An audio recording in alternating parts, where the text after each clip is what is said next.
ఏం పేరు? సుమలత సార్. ఎక్కడి నుంచి వచ్చినావు? ఈశ్వరప్ప క్లినిక్. ఈసీఎల్ నుండి వచ్చాను. ఈసీఎల్.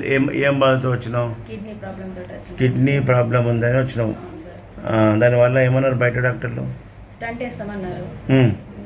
స్టంట్ వేస్తాము, అది 6 నెలల దాకా ఉంచుకోవాలి అని చెప్పారు.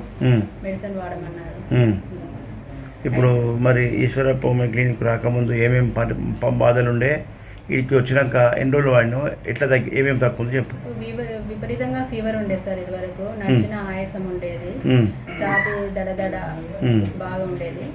ఇక ఇన్స్టాగ్రామ్ లో మీ వీడియోస్ చూసి వచ్చాను క్లినిక్ కి. 1 month మెడిసిన్ వాడాను, ఫీవర్ తగ్గిపోయింది. గుడ్. ఫీవర్ తగ్గిపోయింది, ఆయాసం కూడా కొంచెం కవర్ అయిపోయింది. ఇంకా నెక్స్ట్ మంత్ మళ్ళీ మెడిసిన్ సెకండ్ విజిట్ వచ్చినావు. నీది కిడ్నీ ఫెయిల్యూర్, కిడ్నీ హైడ్రోనెఫ్రోసిస్, దానికి డయాలసిస్ పోయే స్టేజ్కి వచ్చింది. అట్లా పోకుండా హోమియోపతిలో తగ్గించే ప్రయత్నం చేస్తున్నాం. నువ్వు వాడుకుంటే ఈ